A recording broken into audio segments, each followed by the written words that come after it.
Are you thinking about getting a Starlink Mini or just curious about how it works and what kind of download speeds you get? I'm going to be using the Starlink for the first time today, so I'm going to see how the setup goes and what kind of download speeds we can get. In my last video, it showed me actually going and buying the Starlink and doing a quick unboxing. If you're new here, I'm Tommy Explores. I want to be able to work while I'm traveling. That's why I want to test out the Starlink and make sure we can get the download speeds we need, see how reliable the connection is as well. Because if I need to do video calls and things like that, it's important to me that the connection is good, right? I don't want to be that person on the other end who's cutting out and, you know, you can't actually communicate because there's just no connection there. So first step I'm going to do is get it from the boot. I'm going to plug it into the lighter port with this new cable I've bought. There's an app that comes with it, so we need to make sure that the app is working. And then, yeah, I hear it's pretty straightforward. Apparently you just point it up at the sky and away you go. So let's see.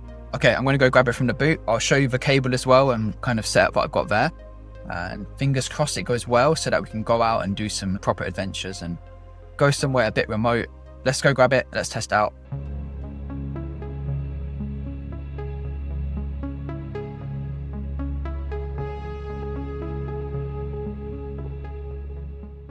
I've got a Costa and I've decided to park outside Starbucks, so hopefully they don't mind. Let's see. So here is the cable. Where is it?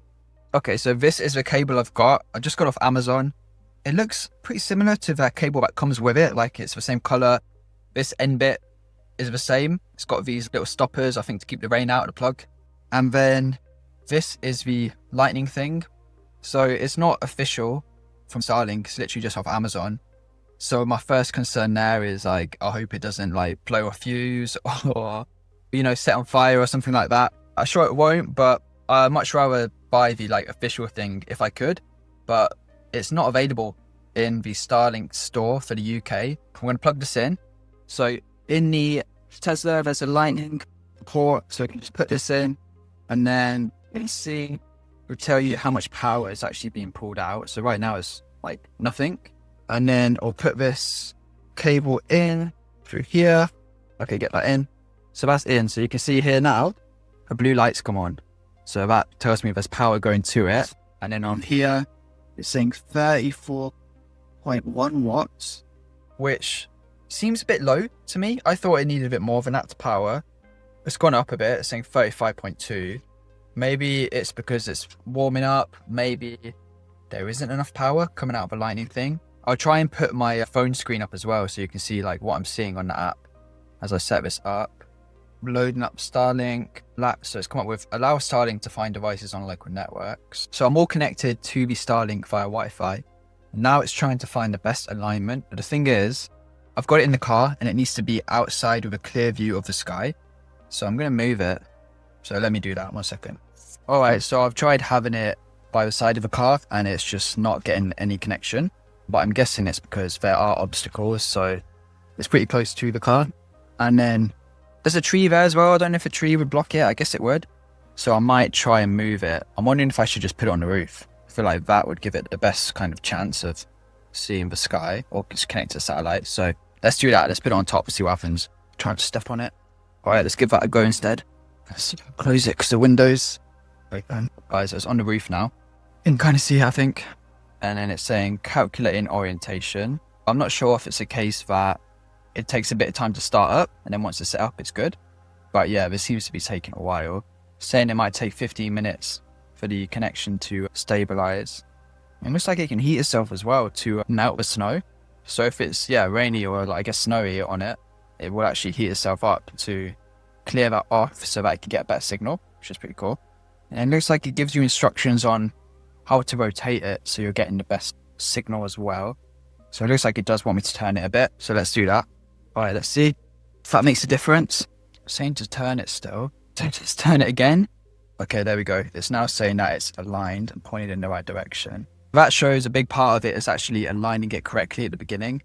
I haven't really gone through any instructions. I'm just kind of figuring it out as I go. Maybe I should have. But now that we're lined up, it's saying restricted. And I think that's because we've not paid for a subscription yet. So as far as I know, it's something like £50 a month will get you 6 or 9 gigabytes. And then £100 will get you unlimited. Which, I mean, it seems pretty expensive. But if it's a good connection and you can get that when you're like in the middle of nowhere, then I think that's actually pretty good, especially compared to paying for mobile data, which is, you know, pretty slow. I guess we're going to have to pay for a subscription for at least a month to test it out. So, okay, now I'm on the Starlink website. I'm going to fill this out. Let's see. I'll make a new account to activate it. And now we've got to pick the type of service, which we're going to do a roam. We need to put our address in. So yeah, £50 for, 50 gigabytes. That's a lot more than I thought. 50 gigabytes, I think that will be enough, at least for testing. So we'll do that. And then, yeah, let's try it out. I actually need to update the Tesla as well. So I'm going to try and download the software update by using the Starlink. Okay, so now we just let us make an account back on the app. It's not saying restricted anymore, but it's saying it's activating. Okay, now it's saying the Starlink antenna is unreachable, but it may be rebooting. Here it says online tower, so I guess we need to configure the Wi-Fi. So put a name, set up a password.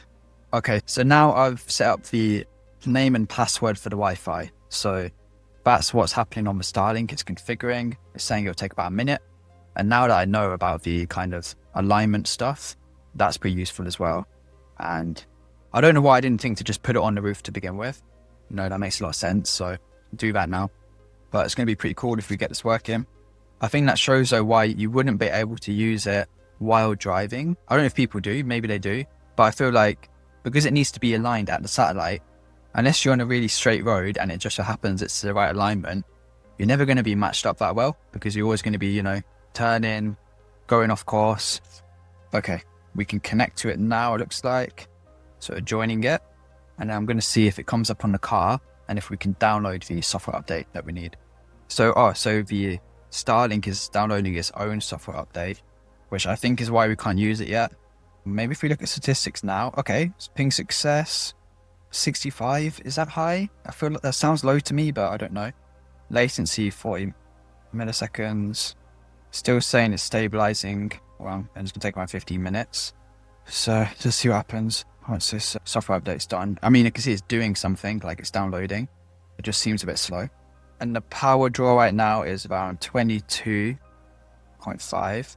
So let's see what happens. While we're waiting for this, let's see if we can find it on the car Wi-Fi. It should be able to. And the software update is on 74. Seems like the Tesla's struggling to connect to it, but that might be because it's updating. Let's see. I think we should update the Starlink first before we troubleshoot, because that could be it. It might just need the software update. So although it's taking a bit of time to get going, this is pretty cool, man. The fact you can have basically a satellite dish, plug it into your car to power it, put it on the roof, and get super fast internet, hopefully, is really cool. Like just the fact it's downloading anything. Okay, 99, 100. Now it's applying, so yeah, I guess it's actually installing the update. Ready to update. Starlink is downloading an update and will automatically reboot to install later. Let's install now because it's not working anyway, I don't think. And it's still saying restricted. I don't know if that means it's got a bad signal or if it means that our subscription hasn't gone through. I think it's updated. It says connecting again. Now it's saying it can't connect. I think we need to connect to the Wi-Fi again. Okay, there it is. It's come up. Let's see. I'm going to try and connect again on the Tesla. Okay, it says it's connecting. And now it's saying unreachable, disconnected. Now it's saying I need to sign into my Starlink account. And that's loading. And that's loading on the Wi-Fi. So I think it might have internet. Maybe that's why it's not working. So I'm going to log in, password in, 2FA. Okay, so just tried to sign in to the account. Okay, that's worked. Get notifications. I'm on a subscription now, 50 gigabytes. Still saying restricted. It's activating. And I still can't get on it from the car. So, I mean, first impressions, the setup hasn't been that smooth. But I feel like I'm going through a lot of steps. And I'm not really sure if I'm actually getting any internet yet. It's saying it just powered on. Ping success is going up, 78%. And it's activating. So I don't think we can really do anything until it's done that. I tried to do a speed test and it just says no internet connection, can't connect the Tesla to it. So all in all, it's not going that smoothly. But when I look at statistics, the ping success is going up a lot. It's now on 87.5. I'm going to wait a little bit longer. Once we've hit this 15 minutes though, I think I'm going to end it there. So yeah, I'm gonna wait a little bit longer and see if it manages to connect.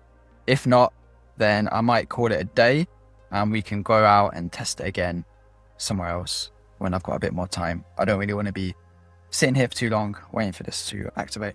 And maybe we're off. Wait, it says online. We're online. Okay, 89% success. I'm going to try and connect on the car again. Oh, okay. So now it's saying online. Car's connected.